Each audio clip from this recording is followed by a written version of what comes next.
BJP की राष्ट्रीय कार्यकारिणी की बैठक में भाग लेने के बाद सासाराम से बीजेपी सांसद छेदी पासवान ने बड़ा बयान दिया। उन्होंने कहा कि बिहार में अब बीजेपी का मुख्यमंत्री का चेहरा होना चाहिए, क्योंकि बीजेपी अब बड़ी पार्टी है और साल 2025 में भी सबसे बड़ी पार्टी होगी। छेदी पासवान से बात की आनंद अमृतराज ने। इस वक्त हमारे साथ मौजूद हैं सासाराम से बीजेपी सांसद छेदी पासवान। छेदी जी, इतना बड़ा आयोजन बिहार में पहली बार हो रहा है। बिहार बीजेपी के लिए इसको आप कितना महत्वपूर्ण मानते हैं? क्या आपको लगता है कि आज से यहाँ पे टर्निंग पॉइंट साबित हो सकता है बिहार बीजेपी के लिए?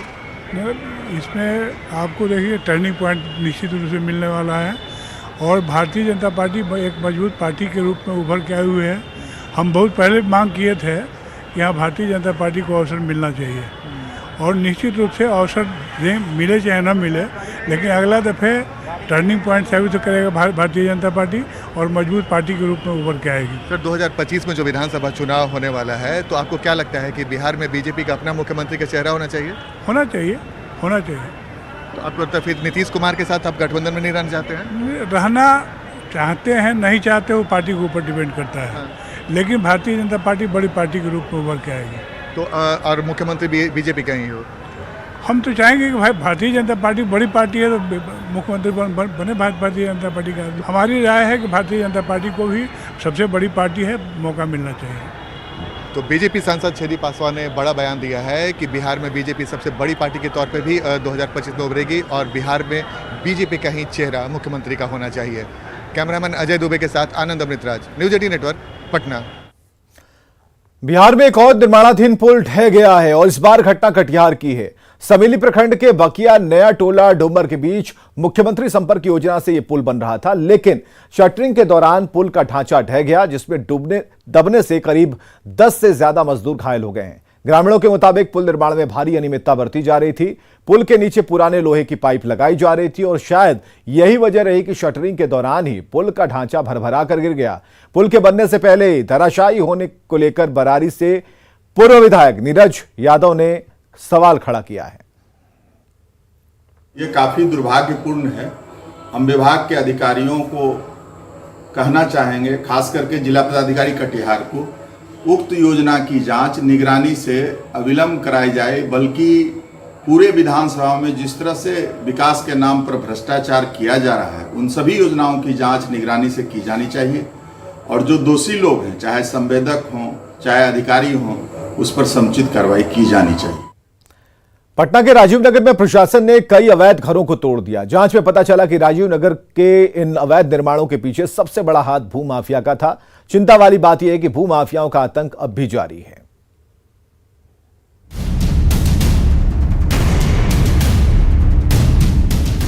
इस बोर्ड को देखिए, इस पर लिखा है, ये जमीन बिहार राज्य आवास बोर्ड की है। भूमाफिया एवं दलालों से सावधान रहें। काश कि ये बोर्ड पहले लगा दिया गया होता तो शायद पटना के राजीव नगर में ऐसी बर्बादी नहीं दिखती। पिछले 40-50 सालों में राजीव नगर में बिहार राज्य आवास बोर्ड किसानों और आम लोगों के बीच सबसे ज्यादा अगर किसी ने मलाई मारी है तो वो है दलाल और जमीन माफिया। इन दलाल और जमीन माफियाओं ने लोगों की गाढ़ी कमाई जमकर लूटी और एक ही जमीन को कई बार बेचा। राजीव नगर और नेपाली नगर के अवैध निर्माण की जांच जब आगे बढ़ी तो पता चला कि असली खेल तो भूमाफिया का है। भूमाफिया ने बिहार राज्य आवास बोर्ड की जमीन को बेचकर करोड़ों रुपए कमाए। खैर, देर से ही सही, आवास बोर्ड ने माफियाओं पर अंकुश लगाने के मकसद से 28 जुलाई की रात 15 भूमाफिया पर मुकदमा दर्ज कराया है। तो ये जो पुलिस केस करती है तो पुलिस तो पहले जांच करे ना। वो अभी पता चलता है कि वो जिप्सी लेके घूमते रहता है, आम लोगों से पूछते रहता है भूमाफिया कौन है। ऐसे थोड़े होता है। जिला प्रशासन की कार्रवाई और बिहार राज्य आवास बोर्ड की पहल के बाद भी भूमाफिया अपनी हरकतों से बाज नहीं आ रहे हैं।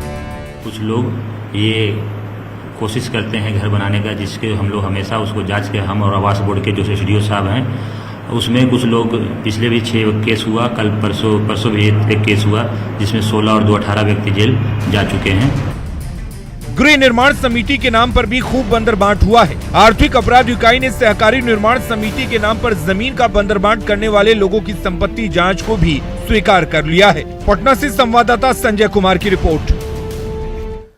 किशनगंज पुलिस ने प्रतिबंधित ड्रग्स के लिए लाल खून का काला कारोबार करने वाले 4 युवकों को गिरफ्तार किया। सूचना मिली थी कि ड्रग्स के लिए कुछ युवाओं का खून लिया जाता है, उसके बदले उन्हें पैसे दिए जाते हैं। यह धंधा यूं ही नहीं चल रहा है, इसमें ड्रग्स माफिया से लेकर लैब तक के लोग शामिल हैं। यह रैकेट किशनगंज से लेकर पश्चिम बंगाल के सिलीगुड़ी तक फैला हुआ है।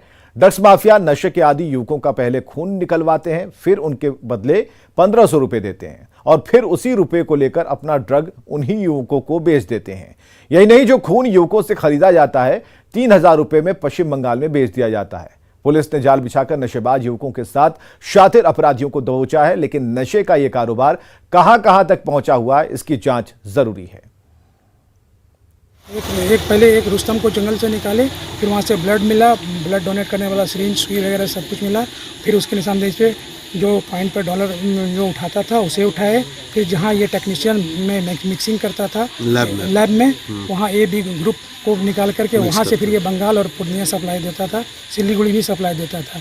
इसका एक बहुत बड़ा गिरोह है।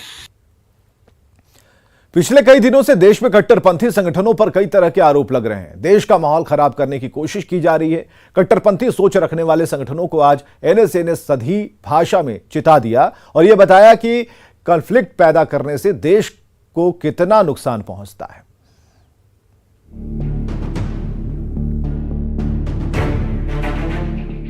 उदयपुर में कन्हैया हत्याकांड समेत देश में हाल में कुछ वारदात और फुलवारी शरीफ समेत कुछ आतंकी गतिविधियों को देखते हुए समाज में सद्भाव का संदेश देने के लिए राजधानी दिल्ली में ऑल इंडिया सूफी सज्जा दानिशीन काउंसिल ने इंटरफेथ कॉन्फ्रेंस का आयोजन किया। इसमें राष्ट्रीय सुरक्षा सलाहकार अजीत डोभाल भी शामिल हुए। इस मौके पर उन्होंने देश में गड़बड़ी करने वालों को कड़ा संदेश दिया। चंद लोग जो धर्म के नाम पर या किसी और विचारधारा के नाम पर हिंसा का, दो लोगों के अंदर वैमनस्य पैदा करने का, लोगों के अंदर में कॉन्फ्लिक्ट क्रिएट करने का प्रयत्न करते हैं, उसका प्रभाव पूरे देश पर होता है, देश के अंदर भी होता है और देश के बाहर भी होता है। इस कार्यक्रम में हिंदू, मुस्लिम, सिख, ईसाई, जैन धर्म से जुड़े धार्मिक प्रतिनिधि भी शामिल हुए। इस मौके पर दीवान अजमेर शरीफ हजरत सैयद नसीरुद्दीन चिश्ती ने एनएसए अजीत डोभाल की मौजूदगी में कहा कि कट्टरपंथी संगठनों पर लगाम लगाने का वक्त आ चुका है। नौमान की फिजा को खराब करने में लगे हुए हैं, उनके ऊपर कमान कैसे करी जाए, उन पे बैन किया जाए, उनको कंट्रोल किया जाए और कानून के तहत उनके खिलाफ सख्त से सख्त कार्रवाई की जाए, चाहे वो रेडिकल ऑर्गेनाइजेशन किसी भी मदद से ताल्लुक रखती हो, इंक्लूडिंग में मौजूदा दौर में जो नाम आ रहा है पीएफआई का, चाहे वो हो चाहे दूसरी ऑर्गेनाइजेशन हो। हम चाहते हैं अगर उनके खिलाफ एविडेंस हैं तो दे शुड बी बैन। जाहिर है जिस तरह से देश में माहौल बिगाड़ने की साजिश चल रही है, मिशन इस्लामिक राष्ट्र के एजेंडे को आगे बढ़ाया जा रहा है। ऐसे में इस तरह की बैठक बड़ी पहल है। न्यूज़ 18 के लिए दिल्ली से तुर्रम शहजाद की रिपोर्ट।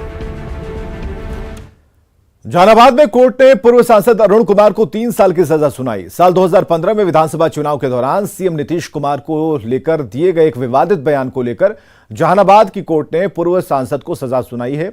हालांकि कोर्ट ने 5000 रुपए के मुचलके पर पूर्व सांसद अरुण कुमार को जमानत दे दी। अदालत से 3 साल की सजा होने पर पूर्व सांसद अगला चुनाव नहीं लड़ सकेंगे। फैसले के बाद पूर्व सांसद अरुण कुमार मायूस नजर आए। चुनाव से वंचित करने वाले ये कौन हैं? ये प्रक्रिया के हिस्सा में नहीं है, लेकिन हाँ सजा याफ्ता यदि ऊपर का कोर्ट भी करता है तो वंचित हो सकते हैं। मैं चुनाव मेरे लिए कोई अहम सवाल नहीं है। बीजेपी की राष्ट्रीय कार्यकारिणी की बैठक में शामिल होने आए बीजेपी के राष्ट्रीय अध्यक्ष जेपी नड्डा का जोरदार स्वागत हुआ। दरभंगा से सांसद गोपाल जी ठाकुर ने जेपी गोलंबर पर जेपी नड्डा का शानदार स्वागत किया। गोपाल जी ठाकुर ने मखाने की माला पहनाकर नड्डा का स्वागत किया और साथ ही मिथिला संस्कृति की पहचान पाग और शॉल भी भेंट की। पटना में बीजेपी की राष्ट्रीय कार्यकारिणी की बैठक हो रही है। ज्ञान भवन में बीजेपी की यात्रा से जुड़ी प्रदर्शनी लगी है, जिसे पार्टी के राष्ट्रीय अध्यक्ष बीजेपी के सभी मोर्चों की राष्ट्रीय कार्यकारिणी की बैठक के दौरान ज्ञान भवन में बीजेपी की यात्रा से जुड़ी प्रदर्शनी लगी। भाजपा के राष्ट्रीय अध्यक्ष जेपी नड्डा ने उसे देखा और इस दौरान उनके साथ बिहार बीजेपी के कई नेता मौजूद रहे।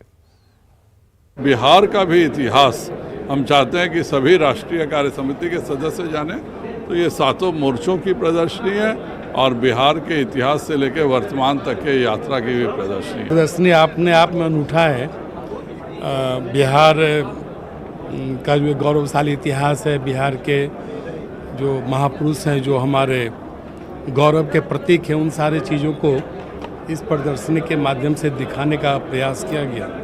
आरजेडी विधायक तेज प्रताप यादव ने वैशाली के महुआ में निर्माणाधीन मेडिकल कॉलेज का निरीक्षण किया और इस दौरान समर्थकों ने एक बार फिर से तेज प्रताप को महुआ का विधायक होने की नारेबाजी की। इस दौरान तेज प्रताप यादव ने भी महुआ में क्रिकेट स्टेडियम खोलने और महुआ को जिला बनाने की मांग राज्य से कर दी है। साथ ही तेज प्रताप ने कहा कि महुआ के लोग इतना प्यार करते हैं कि महुआ से भी विधानसभा चुनाव लड़ सकते हैं। फिलहाल तेजस्वी यादव के बेहद करीबी डॉक्टर मुकेश रोशन यहां से विधायक हैं। जिला घोषित किया जाए, हम उसी प्रयास में लगे हैं कि महुआ को जिला घोषित किया जाए, यह हमारा प्रयास रहेगा। और नौजवानों के लिए इस क्रिकेट का स्टेडियम बनाया जाए। ये मेडिकल कॉलेज तो निर्माण हो ही रहा है और अभी पिलर ढला रहा है। चुनाव के समय में और उससे पहले जब हम महुआ के विधायक हुआ करते थे तो हम लोगों ने वादा किया था कि महुआ में एक मेडिकल कॉलेज बनाया जाए। और यहाँ की सड़कें जर्जर स्थिति में थी तो हम लोगों ने महुआ मेडिकल कॉलेज, जब गठबंधन में थे उस समय स्वास्थ्य मंत्री थे, तो हम लोगों ने देने का काम किया। इधर तेज प्रताप यादव ने केंद्रीय गृह मंत्री नित्यानंद राय पर तेजस्वी यादव को झूठा बताने पर पलटवार किया। एक दिन पहले नित्यानंद राय ने तेजस्वी यादव पर झूठ बोलने का आरोप लगाया था, जिस पर तेज प्रताप यादव ने कहा कि नित्यानंद राय झूठ नहीं, खुद ही बहुत बड़े झूठे हैं। नित्यानंद राय हमारी कॉपी करते हैं।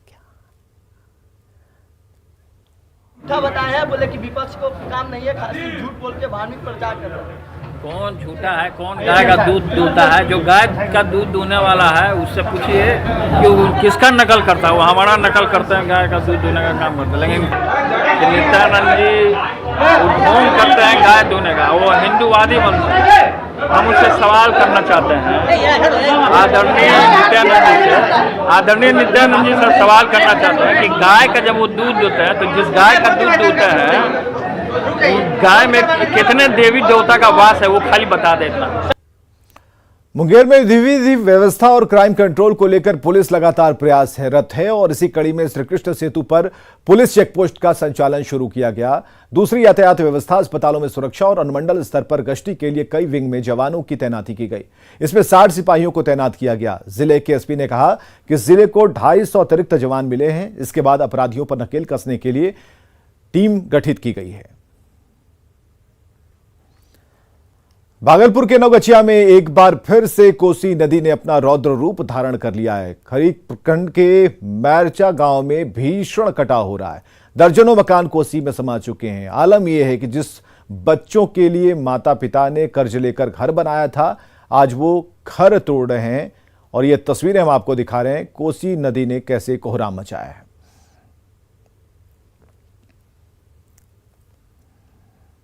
घर कटिए रहा, हाँ कहाँ जीबो नहीं जीबो। अभी की कर छो घर कटला के बाद फिर की करबे? हे बस तोड़बा रहल घर तोड़बा अपने से। हाँ तो केना बनिने रहो? बनिने जी बड़ा तकलीफ। 50,000 के 1 लाख 1.5 लाख बनी रहलो कर्जा लग घर में। तब की तब सरकार यही टका से बनलो छै। कैसे कर्जा कैसे नहीं टूटा है अभी। और आगे देखिए जोहार झारखंड।